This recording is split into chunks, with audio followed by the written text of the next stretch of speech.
हमारी YouTube channel engineer ब्राड संदीप आर्या में आज आपका एक बार फिर से स्वागत है। हमने पिछले वाली वीडियो में पढ़ा था कि भारतीय इतिहास को विद्वानों ने 3 भागों में विभाजित किया है। एक पढ़ते हैं हम प्राचीन भारत का इतिहास, एक पढ़ते हैं मध्यकालीन भारत का इतिहास और एक पढ़ते हैं आपका आधुनिक भारत का इतिहास। आज हम सबसे पहले जो हमारा पहला टॉपिक है वो कहलाता है आपका प्राचीन भारतीय इतिहास। प्राचीन भारतीय इतिहास। तो यदि प्राचीन भारतीय इतिहास के ऊपर चर्चा करें तो सबसे पहले पढ़ना पड़ता है हमें। इसमें आप देखेंगे स्रोत, क्योंकि प्राचीन भारत बहुत ही लंबा पीरियड है, इस कारण इसके कुछ स्रोत पर चर्चा करते हैं। और स्रोत मुख्यतः इसमें पढ़ेंगे हम 3 प्रकार के स्रोत होते हैं। वो स्रोत आप इस प्रकार से डिवाइडेशन कर सकते हैं। स्रोत क्या हैं? स्रोत में आप पहला पढ़ेंगे आप साहित्यिक स्रोत। साहित्यिक स्रोत। दूसरा इसी में आप पढ़ेंगे पुरातात्विक स्रोत।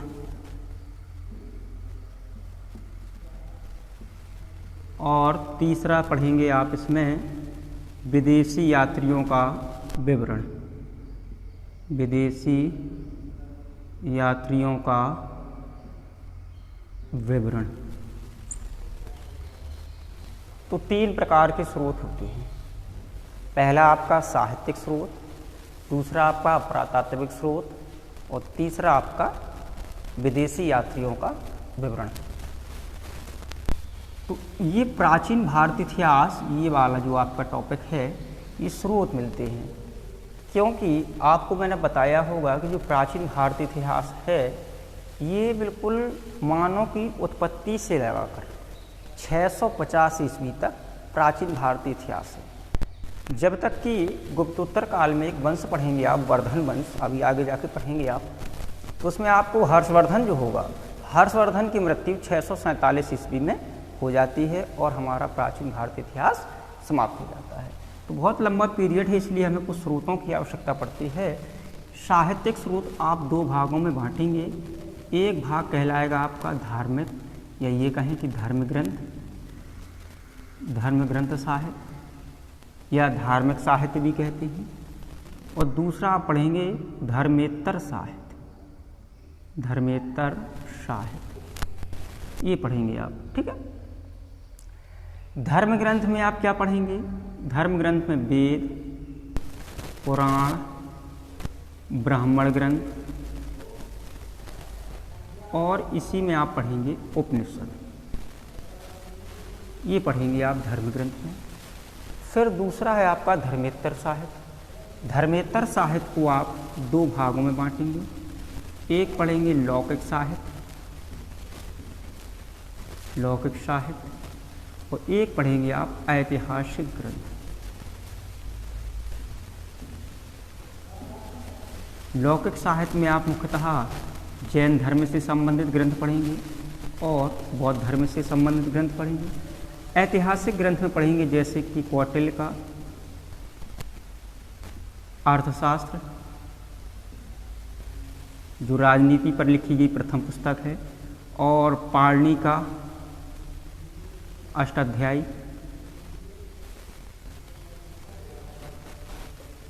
विष्णु शर्मा का पंचतंत्र, ठीक। और भी है जैसे कि आप इसी में और पढ़ेंगे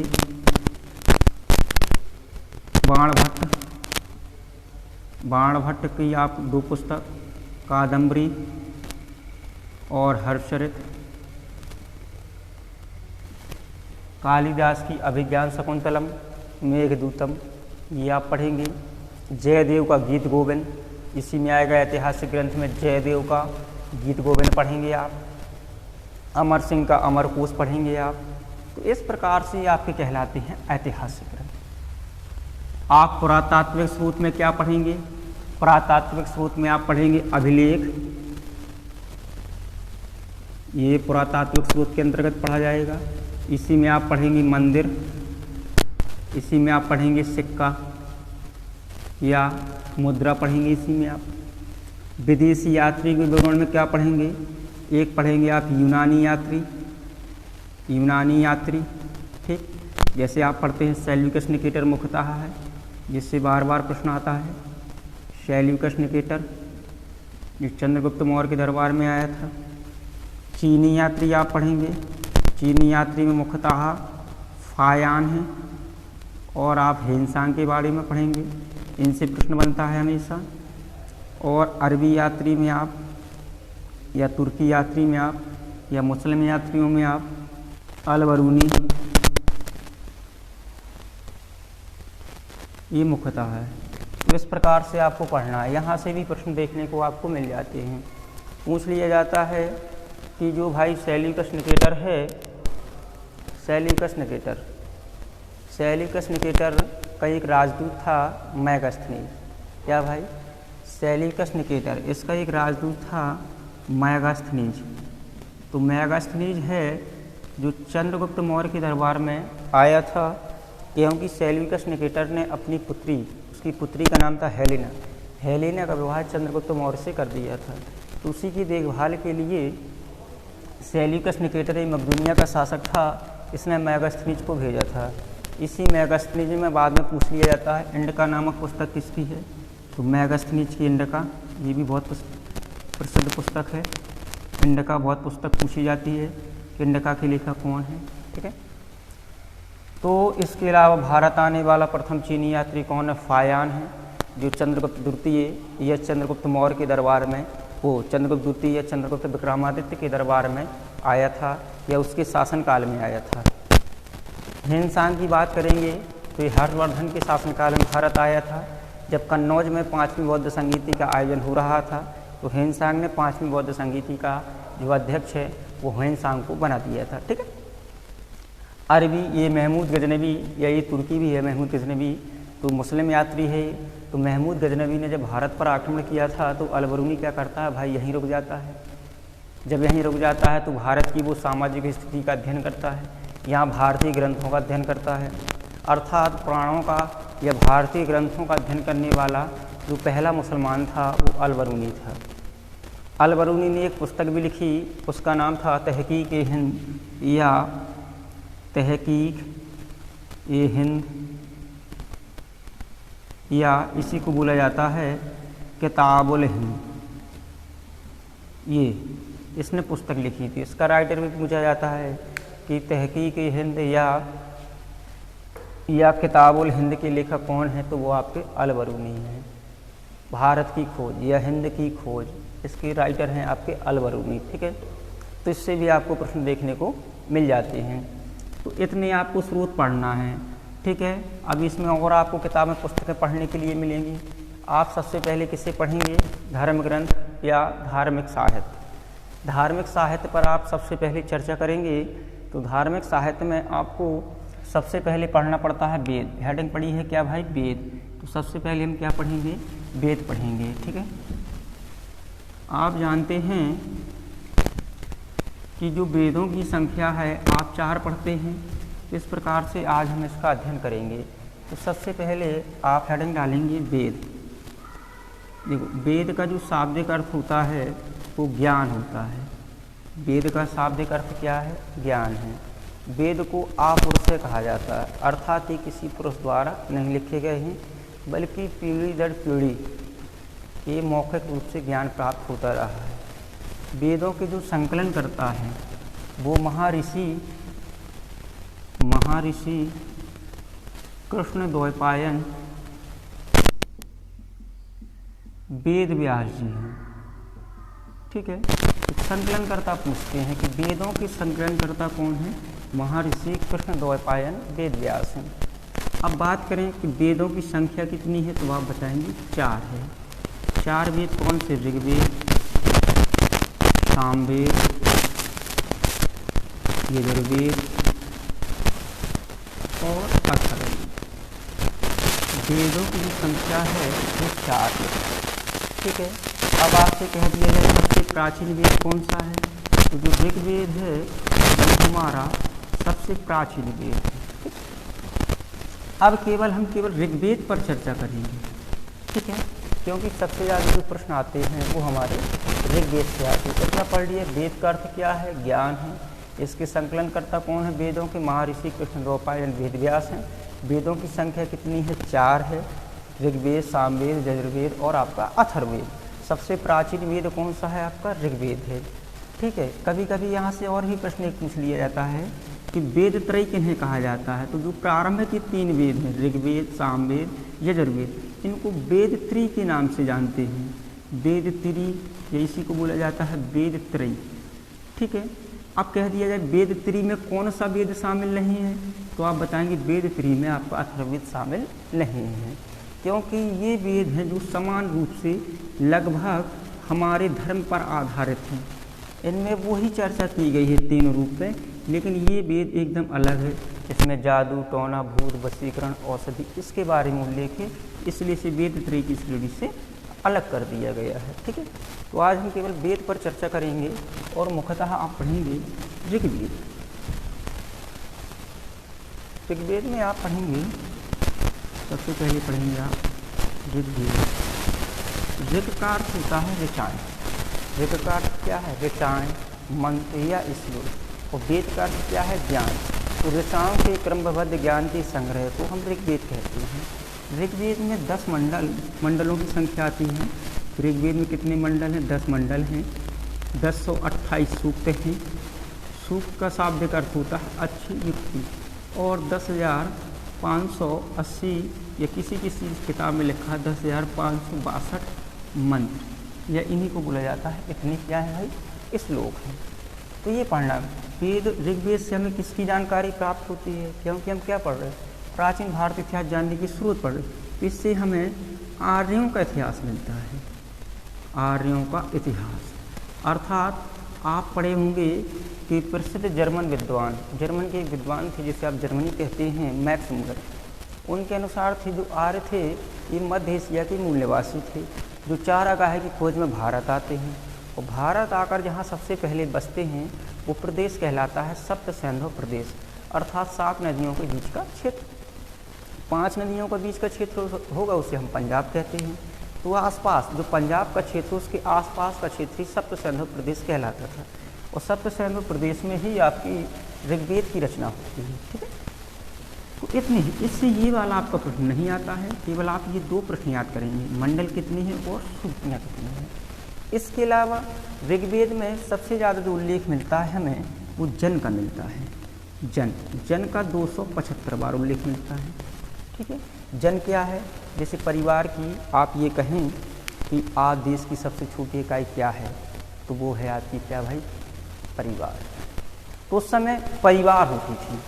परिवार, कई परिवार मिलकर ग्राम बनता था, कई ग्राम मिलकर एक विश्व बनता था, और कई विश्व मिलकर एक जन बनता था। और जन के शासक को राजन कहते थे। तो वही ये जन है। जन का सबसे ज़्यादा उल्लेख मिलता है। ऋग्वेद में गंगा का 1 बार, यमुना का 3 बार। सबसे ज़्यादा जो उल्लेख मिलता है हमें वो मिलता है सिंधु नदी का।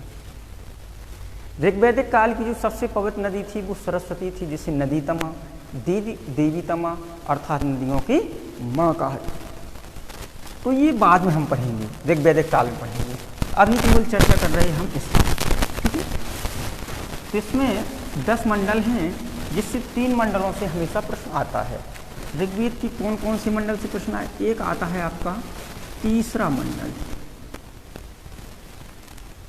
ऋग्वेद के तीसरे मंडल में विश्वामित्र द्वारा रचित गायत्री मंत्र का उल्लेख मिलता है। एक ही प्रश्न याद करना है। ठीक है। विश्वामित्र द्वारा रचित गायत्री मंत्र का उल्लेख मिलता है। 7वां मंडल, ऋग्वेद के 7वें मंडल में 10 राग युद्ध का वर्णन मिलता है, जो पारुष्णी नदी, जिसका वर्तमान नाम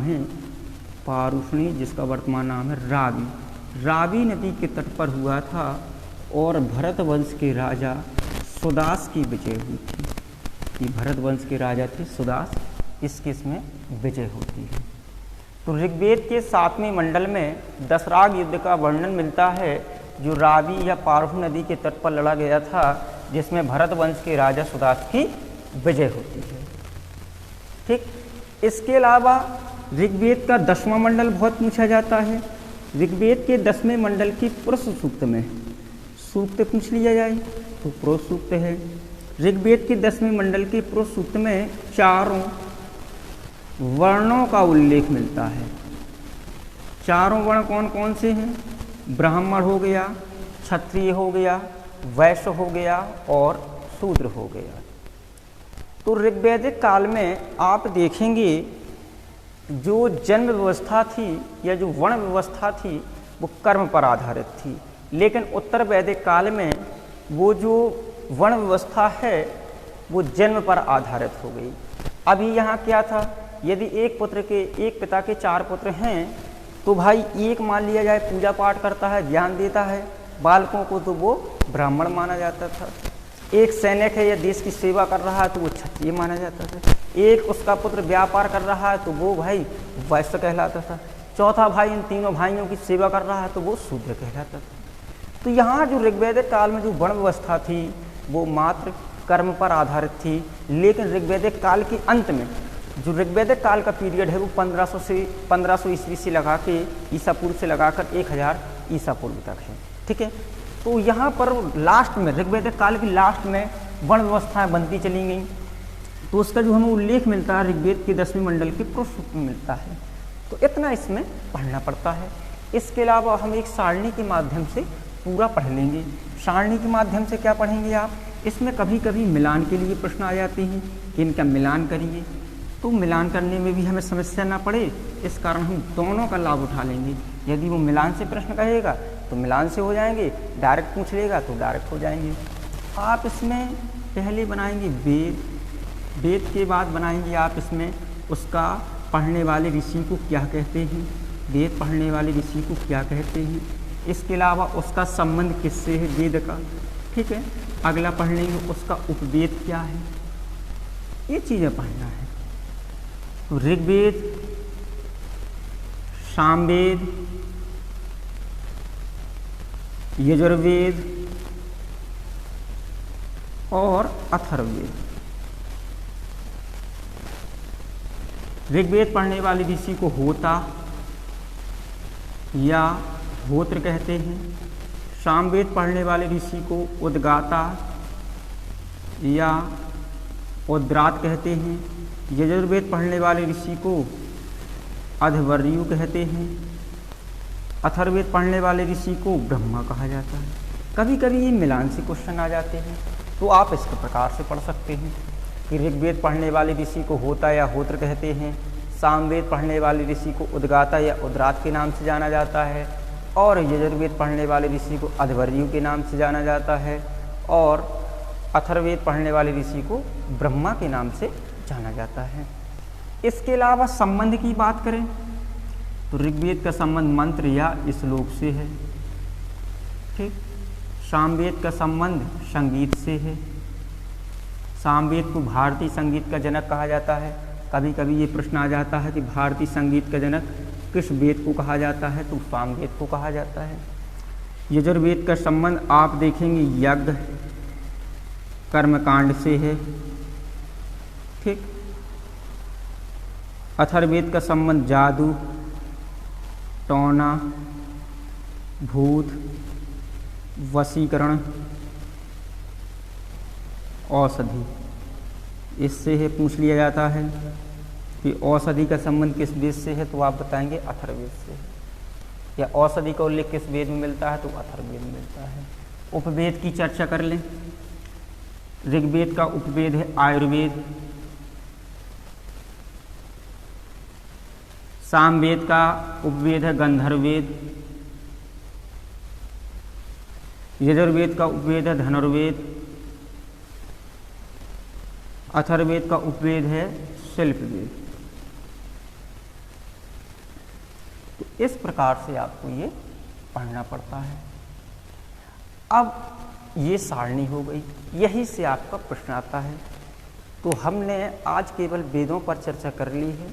अगले वीडियो वाली क्लास में हम पढ़ेंगे उपनिषद, ब्राह्मण ग्रंथ, या यही ब्राह्मण ग्रंथ ऋग्वेद का ब्राह्मण ग्रंथ हमेशा ऐत्रेय आता है कि ऐत्रेय किसका ब्राह्मण ग्रंथ है, तो वो आपका ऐत्रेय, ये ऐत्रेय ब्राह्मण ग्रंथ, ऐत्रेय कौशिकी, ये किसके हैं? सब ऋग्वेद के हैं। आपसे कह दिए अथर्ववेद का गोपथ है। यजुर्वेद का कह दिया जाए शतपथ है, सामवेद का कह दिया जाए पंचविश। इतने आपके ब्राह्मण ग्रंथ आपको पढ़ना। ब्राह्मण ग्रंथ हैं बहुत सारे, लेकिन इतने पूछे जाते हैं कि ऋग्वेद का ब्राह्मण ग्रंथ बताइए ऐत्रेय, सामवेद का पंचविश, यजुर्वेद का शतपथ और अथर्ववेद का आपका गोपथ। इतना आपको इसके बारे में पढ़ना पड़ता है। आगे यदि इसी पे और चर्चा कर लें थोड़ी सी, तो उपनिषद पढ़ लें तो आज का हमारा पूरा टॉपिक हो जाएगा, क्योंकि हमने ब्राह्मण ग्रंथ पढ़ लिए हैं तो उपनिषद भी पढ़ लें आप। उपनिषद का शाब्दिक अर्थ होता है उपनिषद। उप का अर्थ होता है समीप, नी का मतलब होता है निष्ठापूर्वक, सद मीन्स होता है ज्ञान। जो शिष्य गुरु के समक्ष निष्ठापूर्वक बैठकर ज्ञान प्राप्त करता था और जो संकलन किया करता था उसे उपनिषद कहा जाता है। उपनिषद को हम वेदांत के नाम से जानते हैं। वेदांत क्योंकि ये वेद के क्या है भाई? अंतिम भाग हैं, इसलिए उपनिषद को हम वेदांत के नाम से जानते हैं। ये वेदों की क्या है भाई? अंतिम भाग हैं, इसलिए इसे हम वेदांत के नाम से भी जानते हैं। एक होता है वेदांग होता है, वेदांगों की संख्या है 6। ये क्या है? ये इसका वेद के अंग हैं। ये क्या है? वेद के अंग हैं। और वेदांत क्या है? वेद के अंतिम भाग हैं। वेदांगों की संख्या 6 है। जैसे आप पढ़ते हैं शिक्षा, कल्प, व्याकरण, निरुक्त, छंद, ज्योतिष। तो ये जो वेद के अंग हैं वो कितने हैं? 6 हैं। शिक्षा, कल्प, व्याकरण, निरुक्त, छंद और ज्योतिष। जो वेदांत हैं या उपनिषद हैं, इनकी संख्या है 108। संख्या कितनी है? 108। 108 में आपको 4-5 पढ़ने। पहला आप पढ़ेंगे मुंडकोप उपनिषद। मुंडकोपनिषद या मुंडकोपनिषद, इसमें आपको मिलता है सत्यमेव जयते। भारत का जो राष्ट्रीय वाक्य है सत्यमेव जयते, पूछ लिया जाता है कहाँ से लिया, तो सत्यमेव जयते ये मुंडकोप उपनिषद से लिया गया राष्ट्रीय वाक्य। ठीक। दूसरा आप पढ़ेंगे जवालोब उपनिषद। जवालोब निषद, इसमें 4 आश्रम का उल्लेख मिलता है। पढ़ते नहीं आप? ब्रह्मचर्य आश्रम, गृहस्थाश्रम, सन्यासी आश्रम, वानप्रस्थ आश्रम, 4 जो आश्रमों का उल्लेख है वो हमें जवालोब उपनिषद में मिलता है। बृहदारण्यक ये सबसे बड़ा उपनिषद है, नाम से ही पता चलता है।